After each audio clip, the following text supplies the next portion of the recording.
गांव में एक बुद्धिमान दादी माँ थी जिन्हें सब दादी कहकर पुकारते थे। उनकी उम्र बहुत थी, लेकिन उनकी बुद्धि और ज्ञान ने उन्हें युवा बनाए रखा था। दादी हमेशा लोगों के सवालों के जवाब देती थी और उन्हें सही रास्ते पर लाने में मदद करती थी। गांव में जब भी कोई समस्या होती तो लोग दादी के पास आते थे, क्योंकि उन्हें विश्वास था कि दादी की सलाह से हर मुश्किल का हल निकाला जा सकता है। और वो अपने 8 साल के पोते चुन्नू के साथ रहती थी। उसके माता पिता एक हादसे में चले गए थे। एक सुबह चुन्नू, दादी, आज हमें क्या करना है? आज हम कुछ नया सीखेंगे चुन्नू। तुम्हें याद है जब मैंने तुम्हें खेतों में काम करना सिखाया था? हाँ दादी, लेकिन मुझे वो बहुत कठिन लग रहा है। चुन्नू बेटा, कठिनाइयों से ही हम मजबूत बनते हैं। चलो, आज मैं तुम्हें कुछ और सिखाती हूँ। बूढ़ी दादी ने चुन्नू को अपने खेतों में काम करने के लिए बुलाया। वहां उन्होंने उसे सिखाया कि कैसे बीज बोए जाते हैं और फसल का ध्यान रखा जाता है। चुन्नू ने दादी की बातें ध्यान से सुनी। देखो बेटा, जैसे तुम अपने खिलौनों का ध्यान रखते हो, वैसे ही इन पौधों का भी ध्यान रखना पड़ता है। अगर इन्हें सही समय पर पानी नहीं मिलेगा तो ये सूख जाएंगे। लेकिन दादी, मुझे इन्हें पानी देने में बहुत समय लगता है। समय लगना जरूरी है, मेहनत का फल मीठा होता है। सच्ची दादी? फिर तो मैं बहुत मेहनत करूंगा और आपकी तरह बहुत मेहनती बनूंगा। हाँ मेरे पोते। ऐसे ही दिन बीतते गए और चुन्नू ने दादी से कई चीजें सीख ली। वो गांव के बच्चों को भी दादी के पास लाने लगा ताकि वो भी कुछ नया सीख सके। तभी दोपहर में चुन्नू के दोस्त आते हैं। दादी, क्या आप हमें भी सिखा सकती हैं? बिल्कुल बच्चे, आज हम सब मिलकर एक बाग बनाएंगे। ये तो मजेदार होगा। दादी ने बच्चों को पौधे लगाने, उन्हें पानी देने और देखभाल करने के बारे में बताया। गांव के बच्चे दादी की बुद्धिमानी से बहुत प्रभावित थे। वो सभी एक साथ मिलकर बाग में काम करने लगे। अरे, मैं तो थक गया। कितना टाइम लगेगा इसमें, और वो फल कब उगेगा? तुम सब देख रहे हो, जब हम मिलकर काम करते हैं तो ये और भी मजेदार होता है। दादी, हम क्या सबके लिए फल उगाएंगे? हाँ, लेकिन याद रखो, हमें धैर्य रखना होगा। फसल जल्दी नहीं उगती। और कुणाल बेटा, कोई भी सफलता जल्दी से हासिल नहीं होती। और वो तो तुमने सुना ही होगा कि सब्र का फल मीठा होता है और वो सब्र करने के बाद ही मिलता है। इसका मतलब दादी, हमें कुछ देर सब्र करना होगा। कुछ देर तक नहीं बेटा, 2-3 हफ्तों तक तो तुम्हें इंतजार करना ही होगा। अभी तो बताया है, ये सब चीज इतनी आसानी से नहीं मिलती। मतलब दादी, हम रोज अपने इस पौधे को देखने आएंगे, पानी डालेंगे। हाँ बच्चों। कुछ हफ्तों के बाद बच्चों ने अपनी मेहनत के फल को देखना शुरू किया। पौधे बढ़ने लगे और सभी बच्चे खुशी से झूम उठे। एक दिन, दादी देखो, हमारे पौधे कितने बड़े हो गए हैं। बहुत अच्छा काम किया तुम सबने। अब हमें फसल की कटाई की तैयारी करनी होगी। दादी ने बच्चों को फसल काटने का तरीका सिखाया। ये एक खुशी का मौका था और सभी बच्चे अपनी मेहनत का फल देखने के लिए उत्साहित थे। फसल काटने के बाद दादी ने सभी बच्चों को आमंत्रित किया। उन्होंने एक छोटा सा उत्सव मनाने का फैसला किया, जिसमें सभी ने मिलकर अपनी फसल को साझा किया। तभी एक बच्चे की माँ 5 आम दे जाती है और सबको बराबर में खाने के लिए कहती है। तभी बच्चे दादी से कहते हैं, दादी दादी, मुझे तो कुछ समझ नहीं आ रहा है। माँ ने मुझे ये आम दिया है, इस आम को बराबर कैसे बांटूं तीनों में, और आप भी तो हैं। तुम लोगों को पता नहीं, मेरी दादी पूरे गांव में बुद्धिमानी दादी के नाम से जानी जाती हैं। मेरी दादी अभी बता देंगी कि इस आम को बराबर कैसे खाना है। बताओ दादी। हाँ दादी, बताओ ना, ये आम आपको भी खाना है, हमारे साथ बराबर बराबर। देखो बच्चों, बहुत आसान है। एक एक पूरा आम तुम तीनों खा लो और फिर जो 2 बचेंगे उसमें से भी मैं 3 भाग कर दूंगी और जो आखिरी में बच जाएगा वो आम मैं खा लूंगी। वाह दादी, आप तो बहुत बुद्धिमान हैं। लेकिन आप ये कम क्यों खा रही हैं? क्योंकि मैं अपने बच्चों से बहुत प्यार करती हूँ। दादी बच्चों से ये बात कर ही रही थी कि दो औरतें आपस में लड़ रही होती हैं। अरे मैंने बोला ना, ये मेरी बकरी है, इसे अपनी बकरी मत समझ। छोड़ मेरी बकरी को रुबीना। अरे तू कैसे कह सकती है कि ये बकरी तेरी है? अरे ये मेरी बकरी है, मैं इसे अभी अंदर से लेकर आई हूँ। हम दोनों की बकरी एक जैसी दिखती है, तो हमेशा मुझसे लड़ती रहती है। मैंने कहा था तुझे अपनी बकरी पर कोई निशानी बना ले, जिससे तुझे याद रहे कि वो तेरी है। रुबीना, तू मुझे कुछ भी बोल मत। मैं नहीं लड़ती, हमेशा तू लड़ती है। ये मेरी ही बकरी है, तेरी नहीं। मैंने बोला ना ये बकरी मेरी है, तो छोड़ इसे। मैं अपनी बकरी से बहुत प्यार करती हूँ और उसके बिना नहीं रह सकती। नहीं, ये मेरी बकरी है, झुमरी, जिससे मैं बहुत प्यार करती हूँ और इसे घास भी खिलाती हूँ।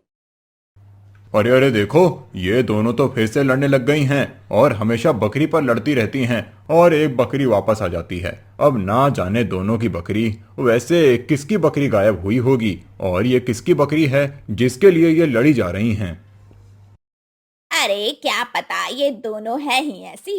अरे हमारे गांव की बुद्धिमान दादी है ना, वो अपनी बुद्धिमत्ता से हर परेशानी का हल निकाल देती है। उन्हें बुला ही लेते हैं। अरे वो देखो, वो रही। अरे बुद्धिमान दादी, इधर आइए। हाँ हाँ, आ रही हूँ। देखा मैंने कैसे ये दोनों लड़ रहे हैं। रुबीना, सुमन, फिर से बकरी के लिए झगड़ रही हो तुम दोनों। चलो, आज मैं तुम दोनों का हिसाब कर देती हूँ। इसके बाद फिर कभी बकरी के लिए लड़ोगी नहीं। हाँ हाँ बुद्धिमान दादी, आप फैसला कर दीजिए और बताइए कि ये किसकी बकरी है। ये मेरी ही होगी, और किसकी होगी? ठीक है, तो इस बकरी को यहाँ रखो और मुकेश 2 तलवार लेकर आओ। कुछ ही देर में मुकेश 2 तलवार लेकर आ जाता है और दादी दोनों को तलवार पकड़ा देती है। लो, अब दोनों में से जिस पर ज्यादा साहस है वो इस बकरी पर तलवार चला दो। ये आप क्या बोल रही हो? हम अपनी बकरी को नहीं मार सकते। हाँ दादी, आपने बिल्कुल ठीक ही कहा। अरे जैसा बोल रही हूँ वैसा करके तो देखो। दादी के बोलने पर दोनों तलवार से बकरी को काटने जाती हैं कि रुबीना का हाथ कांपने लगता है और उसके हाथ से तलवार गिर जाती है। वहीं सुमन तलवार को लेती ही नहीं है। नहीं नहीं, मैं इस बकरी को नहीं मार सकती, ये निर्दोष है। मैं निर्दोष की जान नहीं ले सकती। देखा, मैं जानती हूँ रुबीना, ये तुम्हारी बकरी नहीं है, तभी तुमने तलवार उठा ली, लेकिन निर्दोष की जान तो तुम भी नहीं ले सकती। बताओ, तुम्हारी बकरी कहाँ है जो तुम सुमन की बकरी लेना चाहती हो? देखा, मुझे पता था कि ये बकरी मेरी है। हाँ सुमन, ये तुम्हारी ही बकरी है। दरअसल अपनी बकरी को तो मैंने 2 दिन पहले ही दावत रखकर उसका मटन बना दिया। पैसे नहीं थे ना, इसीलिए तुम्हारी बकरी को अपना बनाना चाह रही थी। मुझे माफ कर दो। तुम्हें शर्म नहीं आती? अच्छा हुआ मेरी बकरी बच गई। देखो, बकरी की कुर्बानी नहीं देते, लेकिन उसका दूध बेचकर हम गरीबी से जूझकर अपना गुजारा करते हैं। देखो देखो गांव वालों, एक बार फिर बुद्धिमानी दादी ने अपनी बुद्धि से इन दोनों की लड़ाई को शांत कराकर सच्चाई का सामना किया और बकरी को मरने से बचा लिया। हाँ हाँ, बुद्धि वाली दादी है ही बुद्धिमानी। तभी चुन्नू को भूख लगती है और बुद्धिमानी दादी उसे घर जाकर स्वादिष्ट खाना खिलाती है। ऐसे ही दिन गुजरते हैं। जब भी गांव में कोई मुसीबत आती तो बुद्धिमान दादी अपनी बुद्धिमती से गांव के लोगों की परेशानी को दूर करती। गांव में एक दिन गर्मी की सुबह थी। रामू और शामू, 2 पड़ोसी, अपने खेतों में काम कर रहे थे। अचानक रामू का चिल्लाना सुनाई देता है। श्याम, तुमने मेरी फसल को नुकसान पहुंचाया है। मैंने कुछ नहीं किया, तुम हमेशा मुझ पर आरोप लगाते हो। तभी गांव वाले इस झगड़े को सुनकर एकत्रित हो जाते हैं और चिंता में पड़ जाते हैं।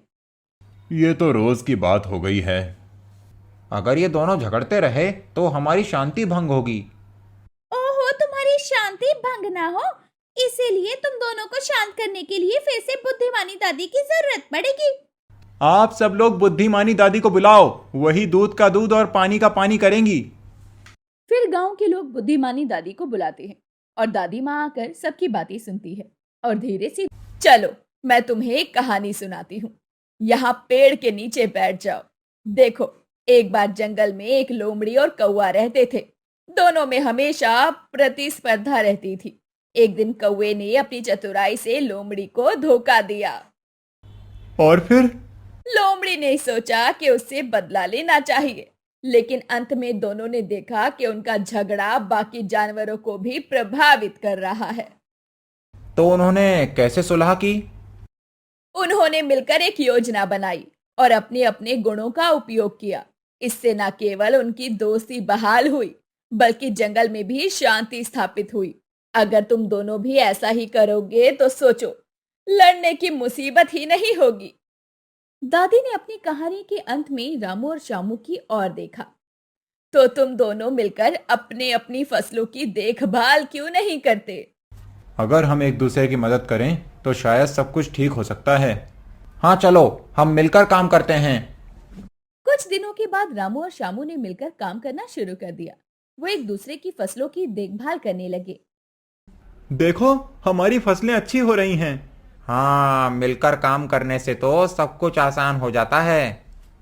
अब गांव वाले उनकी एकता को देखकर खुश होकर तारीफ करने लगते हैं। देखो, ये दोनों अब एक दूसरे के साथ हैं। दादी की बुद्धिमानी सलाह ने काम कर दिखाया। चलो, अब सब कुछ ठीक हो गया। शांति से अपने घर में खाना खा लेते हैं। ये सुनकर मुकेश और राम जन्म अपने घर में जाकर खाना खाते हैं और गांव में सब कुछ ठीक चलता है। फिर एक दिन गांव में एक नई समस्या आती है। अचानक बारिश होती है और बाढ़ आ जाती है। सब लोग डर जाते हैं और डर का समाधान निकालने के लिए फिर से बुद्धिमानी दादी के पास पहुंचते हैं। दादी, अब क्या करेंगे? हमारी फसल बर्बाद हो जाएगी। हाँ, हमें कुछ करना होगा। घबराने की जरूरत नहीं है। हमें एकजुट होकर इस बाढ़ का सामना करना होगा। सोचने दो। हाँ, हमें अपने खेतों को बचाने के लिए तालाब बनाना होगा ताकि पानी इकट्ठा हो सके। हाँ, हम सब मिलकर ये काम कर सकते हैं।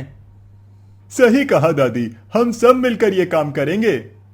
लेकिन दादी माँ, क्या ये एक काम करेगा और बाढ़ का पानी हमें नुकसान तो नहीं करेगा ना? नहीं, ऐसा कुछ नहीं होगा। नकारात्मक मत सोचो। चलो, सब काम शुरू कर दो। गांव वाले एकजुट होकर तालाब बनाने का काम शुरू करते हैं। कुछ ही हफ्तों बाद गांव में बाढ़ का पानी धीरे धीरे घटने लगता है। तालाब से पानी का सही प्रबंधन करके फसलें सुरक्षित रहती हैं।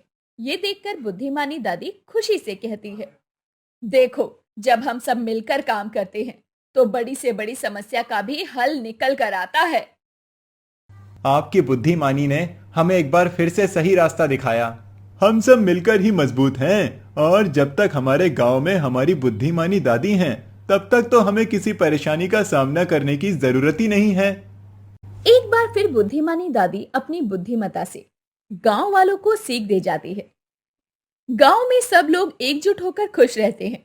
दादी की बुद्धिमानी और सलाह ने सबको सही रास्ते पर ला दिया। अब गांव वाले एक दूसरे की मदद करते और हर समस्या का मिलकर सामना करते। सीख, जब हम एकजुट होकर काम करते हैं तो हर समस्या का हल निकल जाता है। बुद्धिमानी से ही हम कठिनाइयों को पार कर सकते हैं।